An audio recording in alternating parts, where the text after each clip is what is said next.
Hello friends, it's April here at Two Sister Bees, and today I am working on my September budget.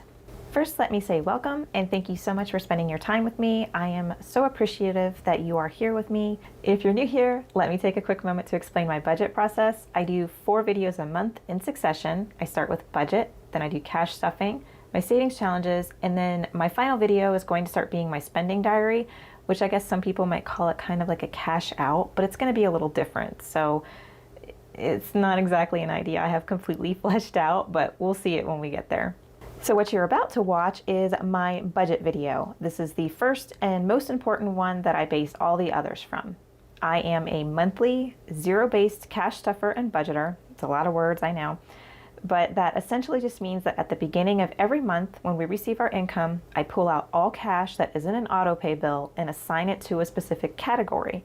By having this budget ready to go, it's super easy to cash stuff and I know exactly what I'm working with. I use this very easy to follow, yet pretty detailed income and expense sheet. There are themed ones available in our Etsy shop, but if you're looking for just a basic one to get started, there is a freebie linked down below so you can get started budgeting yourself. All right, so the first thing that I do is I write the month and year up here. Start with our income. Our income is always the same. It's $22.87, but I'm gonna go ahead and deduct $68 off of the top because I had to spend the cat budget early. They needed all the things, you know, litter, hard food, soft food, all that stuff. So in order to make the rest of this process easier, I'm just gonna do that now. So I'm working with $22.19 this month. All right, moving on to the essentials. These are things that we can't live without, which are groceries. I normally allot $4.50 to this, but I'm going to bump this up a little to $4.80. However, like the cats, we did use some of this already, so let me go ahead and add up my amounts that I have. I have $18.41, $33.30, $17.87, $46.94, and $31.38. So we needed quite a few things, and we had our oldest child visiting for a few days, so that $147.90 is already gone. So let's take our $4.80 and deduct, let's call it $148, and that leaves us with $332. All right, then we've got gas, which is $40. Cats usually go here too, but they don't get anything because they already spent it. And then I usually have about $10 for overages, which makes our total $382 for essentials.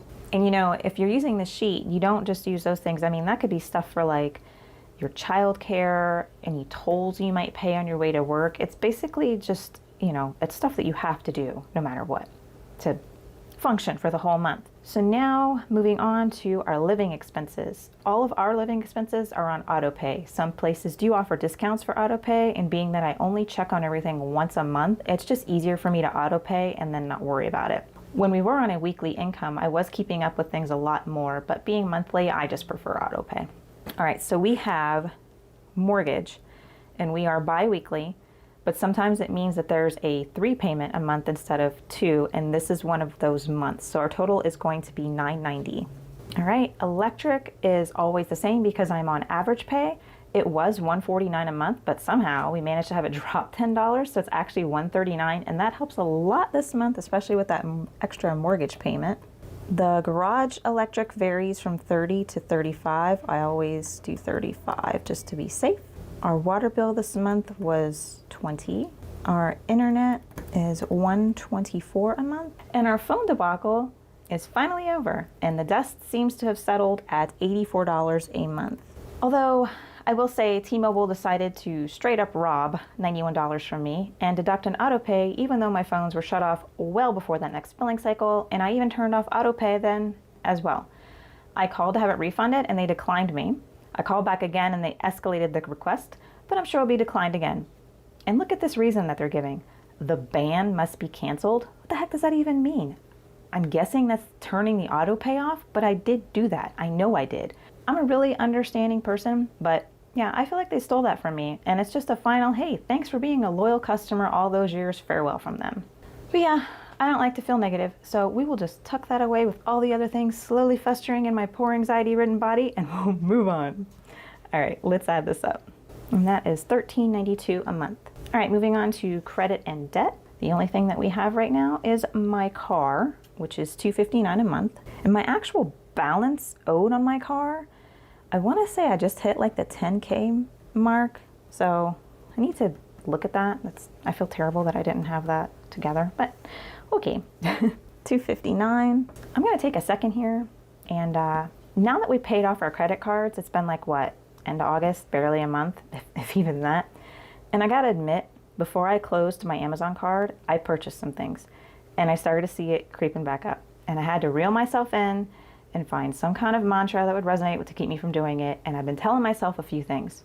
The first one is, I don't need 95% of the things that I purchase from Amazon. I looked at my history at the stuff that I've purchased and I was like, I don't even remember buying that. Where is it? Do I need new curtains? No. Do I need new rugs? No. Why am I buying this stuff? Because it's a shot of dopamine that's going to quickly fade away. And these companies have spent billions of dollars researching ways to tell me that I need new curtains and new rugs. And the thought of that kind of annoys me, which I guess is good. Because if I'm annoyed at a company, it means I won't give them my money. And my other thought is, put that $50 instead towards an extra car payment, right?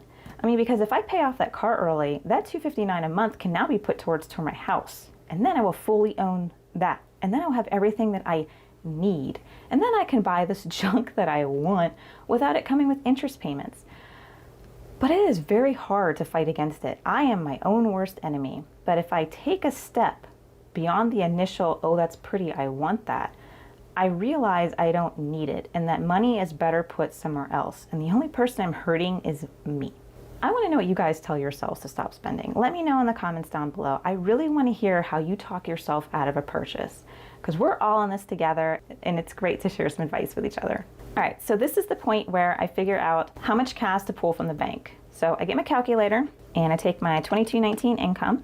I deduct my auto pay living expenses of $13.92 and my car of $259.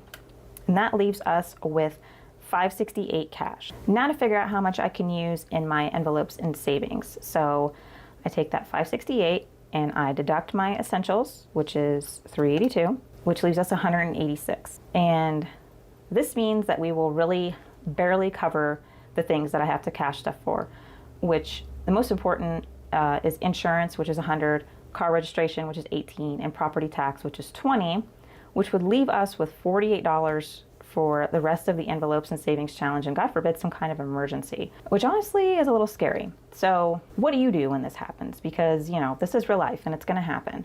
A few options, right?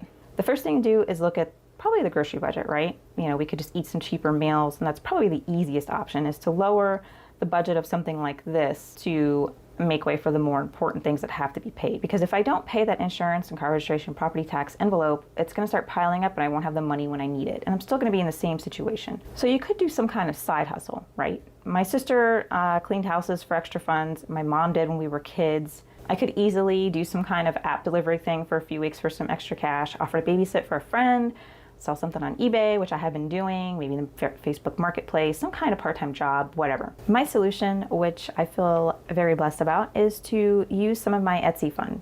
The funds for selling are scratch-offs and savings challenges and buttons. So the funds for those go into a separate bank account from a regular one. I've been trying not to touch the funds other than business purchases until I get a better idea of what I'm making, what things I need to purchase to keep running. I didn't want to have something pop up that I really needed and not have it on hand. The sales I've been making on eBay, selling my old toy collection, also go into that account, but that's not a sustainable thing. So once everything sells there, that well is dry and I'm nearing the bottom of it. There's not much left. I didn't want to start pulling funds from there to consider part of the monthly household income until I had a better idea of all of those variables. So I'm just kind of let it piling up in there. And I'm not quite sure where I'm at 100% still. But I feel like I can pull $200 from this account, and hopefully in a month or two, I'll be comfortable enough to include it in my cash pools and consider it part of our income. So I'm going to put in the notes here that I'm going to pull $200 from the Etsy bank. And let's go ahead and finish this up. All right, so with that $186 and $200, that gives us $386. It's a lot better. So now I can put my insurance and deduct that, car registration, and my property tax. All right, so $248. And then I'm going to put 20 into my emergency fund. Just to show you guys, this is the emergency sheet. And it is a freebie that you guys can download and start yours as well. So you could consider this a savings challenge, but I like to consider it part of my budget because it is pretty important to have some kind of emergency fund. Okay, this right here makes me insanely happy. I have all of the absolute things covered, including a little for emergency. I would like to say thank you. Thank you so much for your support in our Etsy. It helps me in so many ways, not just financially, but honestly, mentally as well. It's so validating that people are enjoying the things that I create, and it's something meaningful in their life too. So I'm like helping people and creating. I really can't thank you guys enough, but I'm not very good at mushy stuff, so let's cut that out. And let's get this remaining 248 put away. All right, so we're gonna go with the eye doctor. For my little one, I'm gonna put 55 in there because that appointment is coming up shortly. We're gonna put 10 in our vehicle upkeep. We're gonna put 20 in my house upkeep. We're gonna put 20 into the Miku envelope, which is basically just my kid's envelope and stuff for her. We're gonna put 5 into birthdays and 20 into Christmas. And let me go ahead and figure this out. And that leaves us with $98 for savings challenges next week. All right, now I try to figure out what denominations to ask the bank teller for. So I just kind of look over the amounts and where they're going and go from there. I keep meaning to print out bank teller slips and I don't have any. So for now, I'm just gonna use a blank piece of paper and I'll rewrite it on the slips later. I really need to print a whole bunch at once. So I know that I'm gonna do 2 bank runs, so I'm gonna do 2 slips. So from our household bank, I'm pulling out 568. I'm gonna go ahead with 3 100s, 2 50s, 7 20s, 1 10, and 3 1s. Let me double check my math. I read my sheet wrong. I meant 3 5s for 15 and 3 1s for 3. Now let me add this up. There we go, there's our 568. And from Etsy bank, we're pulling out 200. So for this, we're gonna do 4 20s for 80, 7 10s for 70, 8 5 40, and 10 1s for 10. And there's our 200. So this was a long one. If you are still here, you are the MVB, man. Thanks so much for hanging out with me, guys. I will be seeing you next week with my cash stuffing video. And Jen will be along on Friday with her cash stuffing. I hope you guys have a honey of a week ahead. I'll see you soon. Bye, guys.